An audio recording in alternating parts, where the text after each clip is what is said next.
गणेश, इस समय देवी देवसेना की रक्षा परम कर्तव्य है। हमें मयूर राज की शक्ति पर विश्वास करना होगा। आइए गणेश जी, समय नहीं है, मुझे सेवा का अवसर दें। ऐसी कठिन घड़ी में वाहन को कर्तव्य से विमुख मत कीजिए। भैया, मुझे लगता है पाताल की अग्नि ने मयूर राज को चारों ओर से घेर लिया है। कुमार कार्तिकेय, गणेश, मैं अपना वचन पूरा करूंगा। आपको सुरक्षित पार करके ही रहूंगा।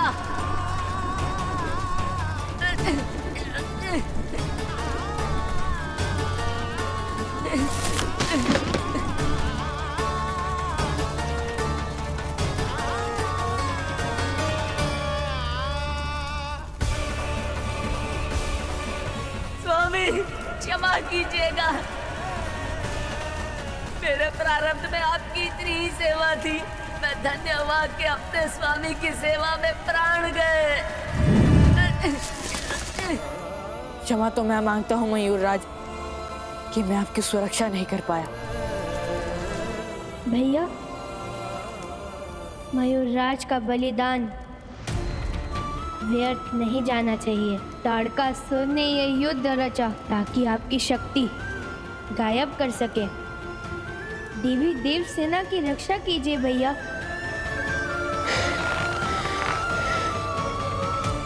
आवेश, देखिए महादेव, कैसे सभी देवता मूर्छित पड़े हैं। इस संसार में केवल आप ही जो नागासुर के विष को धारण कर सकते हैं। इंद्रदेव, ये कोई साधारण नाग नहीं। इसने समुद्र मंथन में अमृत भी पिया है और विष भी। इसके भीतर दोनों शक्तियां समाई हुई, अतः मेरे धारण करने से भी इसका प्रभाव क्षीण नहीं होगा। किंतु महादेव,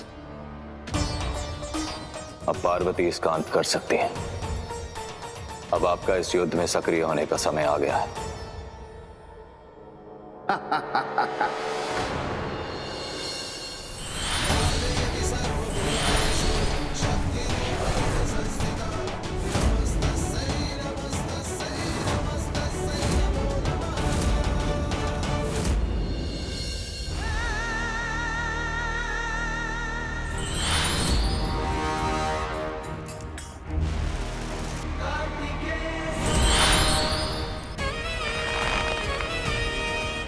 मुझे ज्ञात है कि इस बाण का प्रयोग केवल एक ही बार हो सकता है और ये मुझे स्वीकार है, क्योंकि इंद्रदेव को उनकी पुत्री की रक्षा करने का जो वचन दिया है वो अपूर्ण रहे, ये स्वीकार नहीं।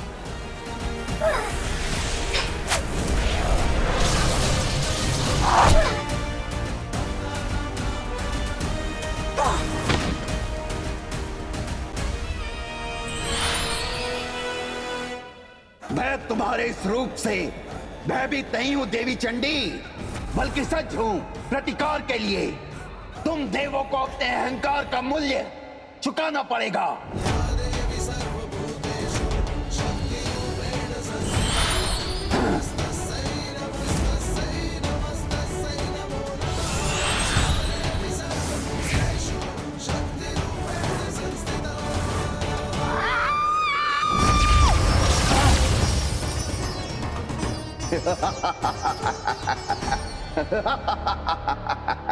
शिवपुत्र, मुझे भरोसा था कि देवसेना के सम्मान की रक्षा के लिए अपना सब कुछ दांव पे लगा दोगे। तुमने अपनी शक्ति वेल, अपना वाहन मयूर राज और अपना दिव्य बाण नष्ट कर दिया। वैसे सुना है कि तुम्हारे पास 6 दिव्य तत्व हैं, 3 तुम यही नष्ट कर चुके हो। अब क्या विचार है? कुमार कार्तिकेय, इस अधर्मी को छोड़िएगा मत।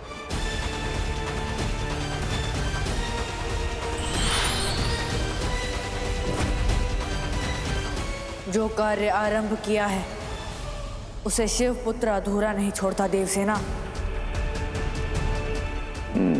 मैं इस अधर्मी को उसका दंड देकर ही लौटूंगा।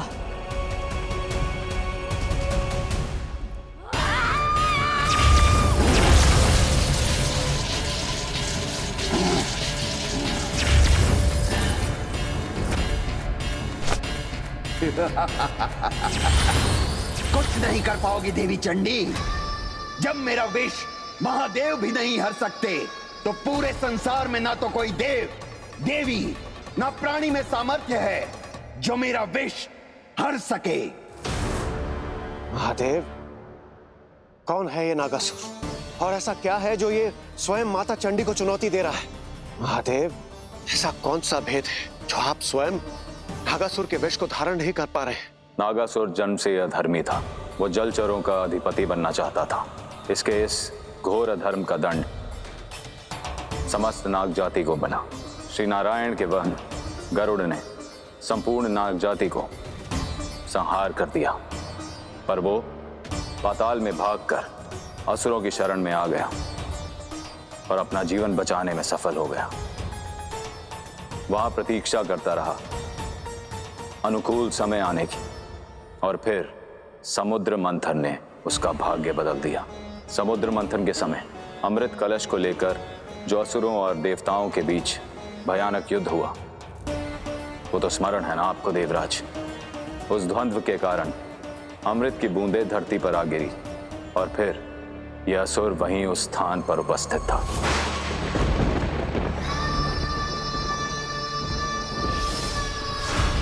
अमृत गिर रहा है, मैं इसका पान करके रहूंगा। नहीं, अमृत नष्ट नहीं हो सकता, मैं इसे ग्रहण करके रहूंगा।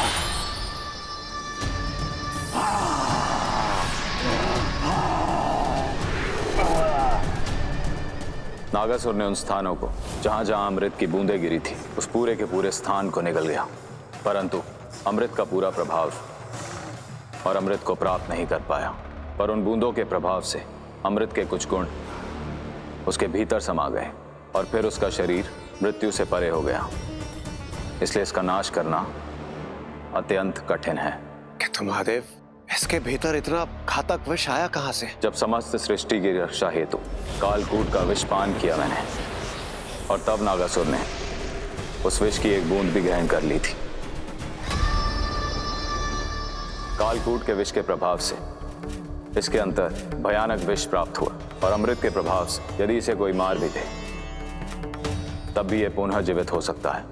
इसलिए इसके अंदर असीम शक्ति है, और इसी कारण देवी चंडी को भी इसे मारना सरल नहीं होगा। आज तुम्हारा अंत, बाकी असुरों के लिए एक सीख का आरंभ होगा नागासुर।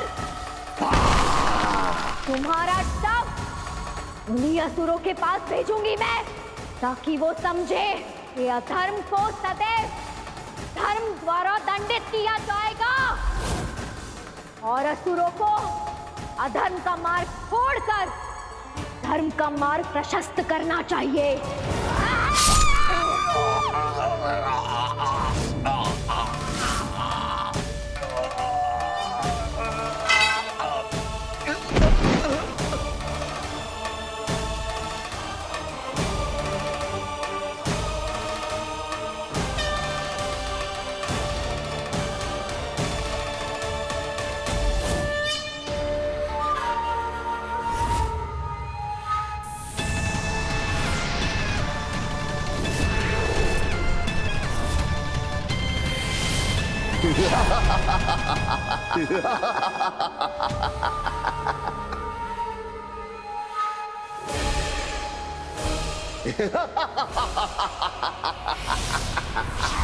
असंभव। रक्त बीज का गुण इसके भीतर, उसका वध तो स्वयं मैंने किया था, फिर ये कैसे? ये अवश्य कोई माया है।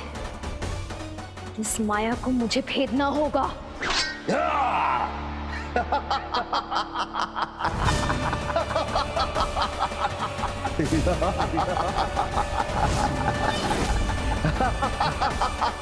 नागासुर के हर एक रक्त की बूंद से एक नवीन नागासुर जन्म ले रहा है। गणेश, तुम देवी देवसेना के साथ कालकूट पर्वत से बाहर निकलने का मार्ग ढूंढो। मैं तारकासुर को उसके अधर्म का दंड देकर आता हूँ। नहीं भैया, मैं आपको अकेला नहीं छोड़ सकता कि मुझे कोई अनिष्ट का आभास हो रहा है।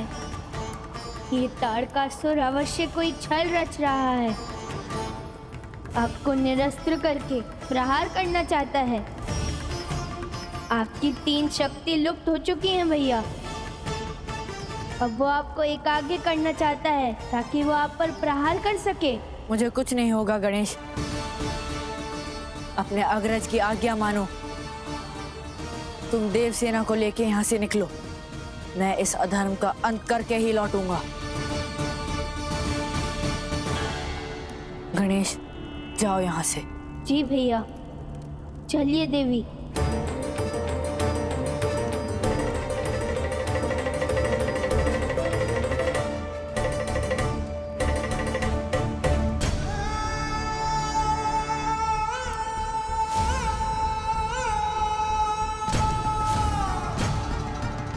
कार्तिकेय, मैं जानता हूं तुम्हें मृत्यु का भय नहीं है, तुम मृत्यु को जीत चुके हो, किंतु तुम्हारी आंखों में मुझे मारने का जो क्रोध है वो मुझे दिख रहा है, वो मुझे भाया नहीं।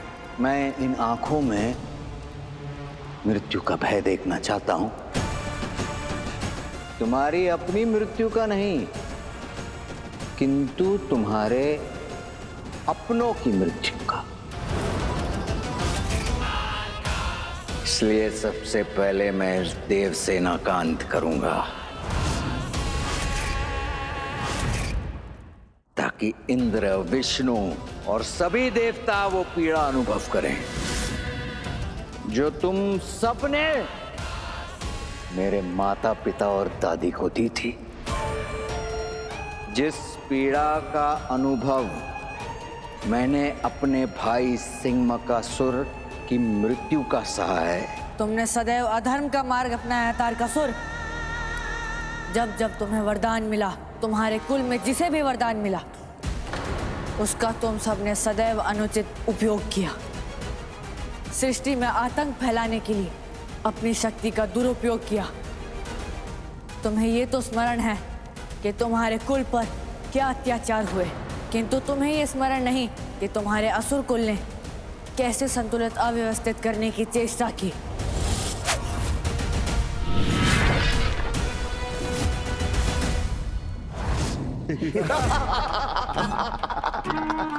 देवी, मेरा अंत होने वाला नहीं, अंत होगा तो अब तुम्हारा रूप, ये संसार।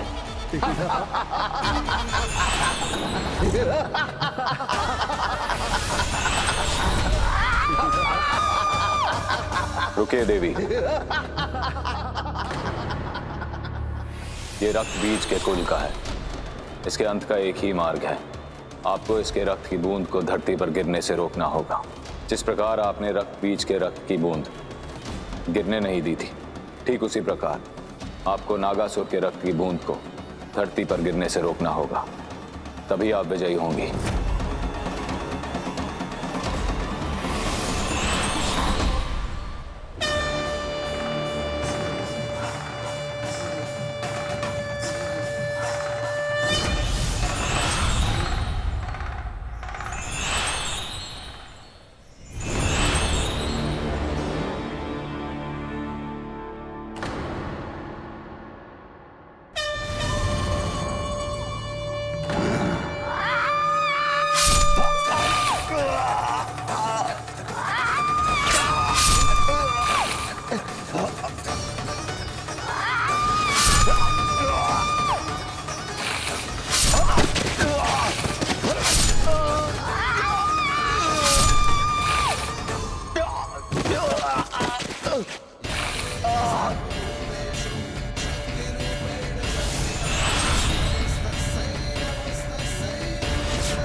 चंडी माता की जय, चंडी माता की जय, चंडी माता की जय, चंडी माता की जय, चंडी माता माता की जय।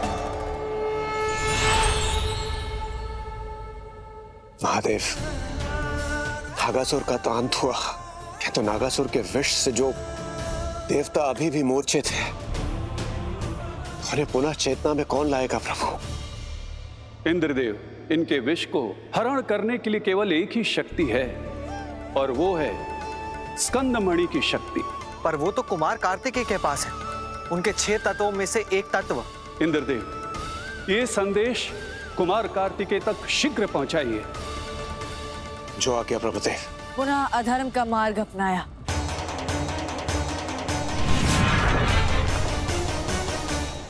है मेरे दिव्य कुमार कवच, प्रकट हो। जाइए, आपको देवी देव सेना की रक्षा करनी है तारकासुर के अधर्मी बाण से।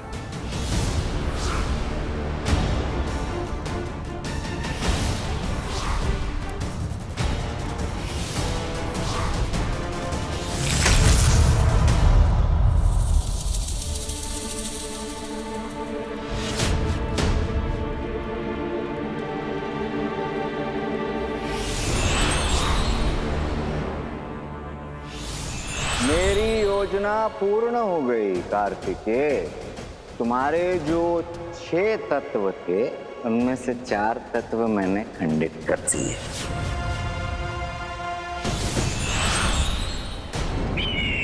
कुमार कार्तिकेय, अनर्थ हो गया है।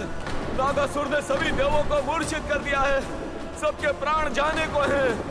आपको तुरंत चलना होगा, वहां आपकी आवश्यकता है।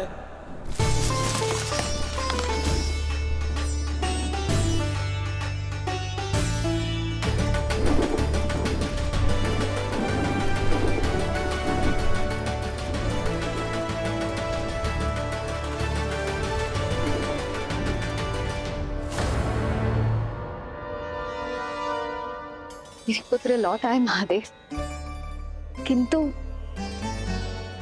देवसेना कहाँ है? वो तो इनके साथ ही होने चाहिए थे। कहीं युद्ध में कुछ अनिष्ट तो? शिव पुत्रों के रहते मेरा कोई अनिष्ट नहीं कर सकता। मैं आ गई हूँ।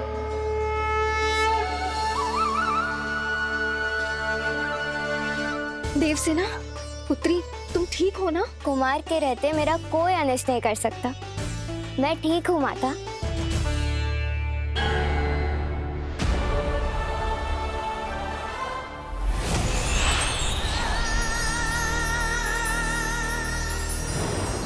ऐ मेरी दिव्य स्कंदमणि, इस घातक विष को जिससे नागासुर ने इन सब देवों को मूर्छित किया है, अपने भीतर संभालो और समस्त देवों की मूर्छा दूर करो।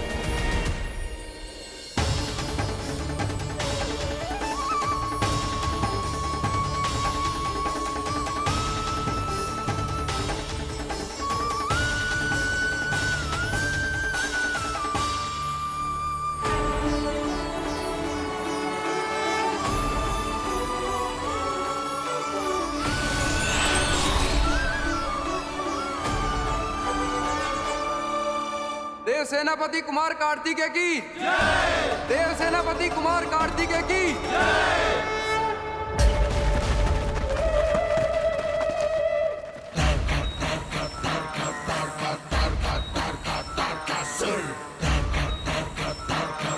त्रिदेवों, निशांक है, निशंस है, क्रोध काल है, कुकर्म है।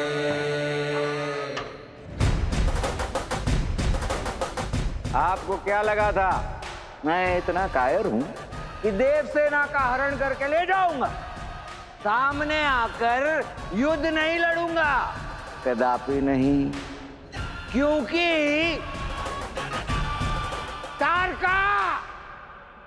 तारकासुर शक्ति के साथ साथ युक्ति का भी प्रयोग करना जानता है। अब मैं इस संसार के सामने कार्तिकेय को चुनौती देता हूं। ये मुझसे युद्ध करे और मेरा अंत करके दिखाए। इस युद्ध में कोई भी बीच में नहीं आएगा, ना महादेव, ना देवी शक्ति, ना ब्रह्मा ना विष्णु, कोई नहीं, कोई छल नहीं चलेगा, कोई माया नहीं चलेगी। यदि आप ये वचन देते हैं तो मैं युद्ध के लिए तैयार हूं। वचन देता हूं तारकासुर,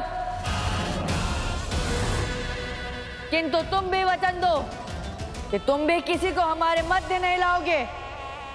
स्वीकार है? यही तो मैं चाहता था कुमार। स्वीकार है। भैया, ये कैसा वचन दे दिया आपने? मुझे भय है कि कोई अनर्थ ना हो जाए। गुरुदेव, असुरों की ओर से आप शंखनाग आरंभ कीजिए।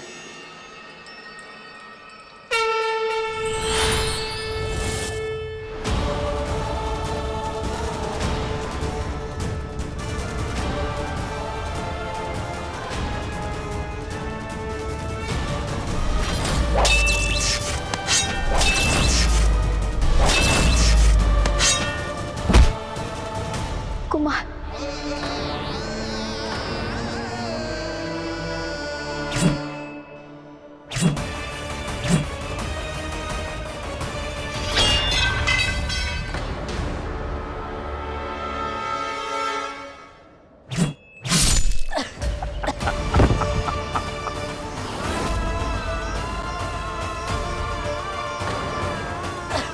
मैंने इसकी छठी शक्ति भी खंडित कर दी।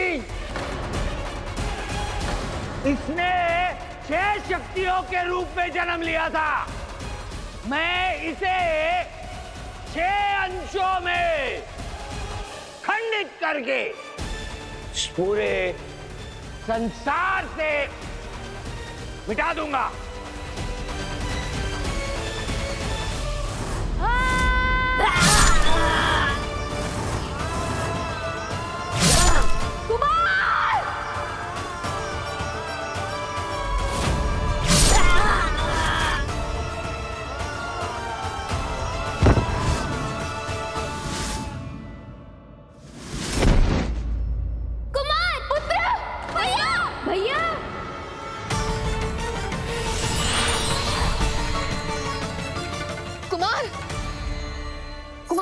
पुत्र, अपनी आंखें खोलो।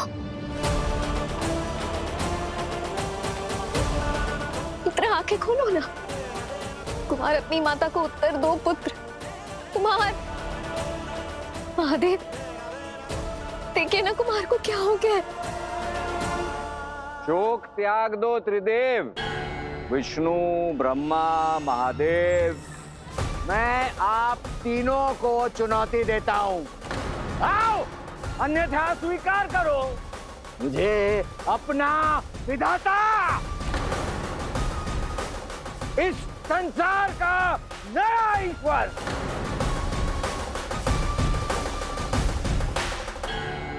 एक योद्धा के लिए या तो विजय है या वीर गति, तीसरा कोई मार्ग नहीं। यही हमारे पुत्र की नियति थी। स्वीकार करो इसे देवी। नहीं, ये मेरे पुत्र की नियति नहीं हो सकती महादेव। और यदि ये माता रोएगी तो ये समस्त संसार भी रोएगा। यदि ये माता बिखर जाएगी तो समस्त सृष्टि को बिखरना पड़ेगा।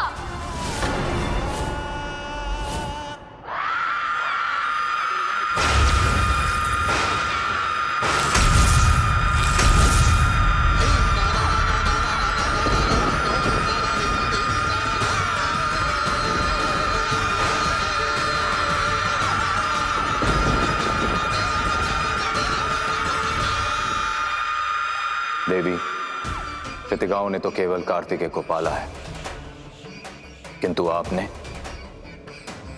आपने उसे साधारण शिशु से कार्तिकेय बनाया। आप में, हर मां में वो शक्ति होती है जो अपने पुत्र को जीवन दे सकती है। जो सब कुछ टूट जाए तो उसका पुनः निर्माण कर सकती है। आप वो शक्ति हो।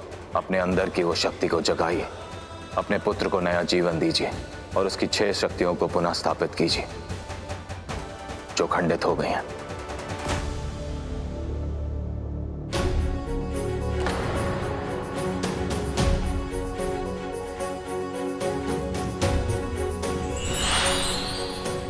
सुनो संपूर्ण सृष्टि, संपूर्ण ब्रह्मांड, समस्त दिव्य व्यवस्था, धारा, अंतरिक्ष, वनस्पति, मैं सबसे प्रार्थना करती हूँ मेरा वो पुत्र जो खंडित होकर इस संसार में, इस प्रकृति में, धरती में, आकाश में, पांच भूतों में समा गया है, उसे पुनः लौटा दो, उसे एक नया जीवन दे दीजिए।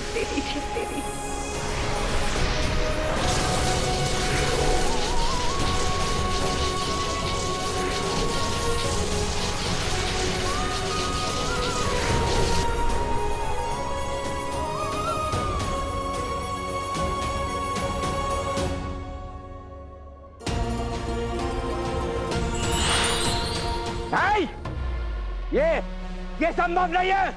कार्तिकेय के द्वारा ये लीला आवश्यक थी, ये स्थापित करने की कि यदि अधर्म की विजय हो भी जाए तो भी विजय क्षणिक होगी। धर्म सदा विजयी होगा, क्योंकि धर्म के मार्ग क्षमा है, दूसरा अवसर है। विजयी होने तक ना हार मानने का संकल्प छिपा है। मार्ग कठिन हो सकता है, पराजय भी मिल सकती है, किंतु धर्म का मार्ग ना छोड़ने पर दूसरा अवसर भी मिलता है। यही अटल सत्य है, और कार्तिकेय का वापस आना इस बात का प्रमाण है। जब तक प्राण है तब तक जीवन आपको दूसरा अवसर देता रहेगा।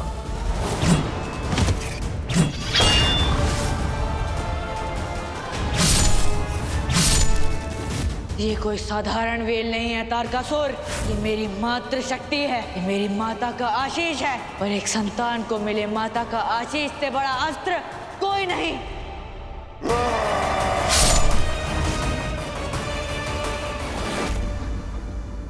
तारकासुर के अंत के साथ कुमार कार्तिकेय का उद्देश्य पूर्ण हुआ।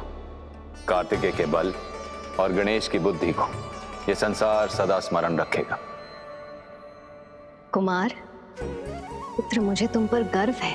तुमने ना केवल एक अधर्मी असुर का नाश किया, अपितु एक स्त्री की रक्षा की। अपना सब कुछ खोकर भी तुमने उसकी मर्यादा बचाई।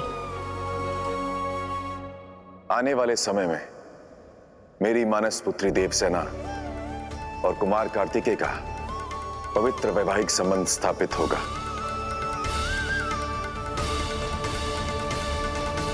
कार्तिकेय, तुमने तारकासुर का अंत किया, किंतु फिर भी अधर्म इस संसार में समाप्त नहीं हुआ, क्योंकि जहां धर्म होगा वहां अधर्म का अस्तित्व बना रहेगा। इसलिए तुम्हें दक्षिण की ओर जाना होगा। जो आज्ञा पिताश्री। संसार में धर्म की ध्वजा लहराता रहेगा शिव परिवार, जिसका उद्देश्य है धर्म संतुलन और भक्त रक्षा।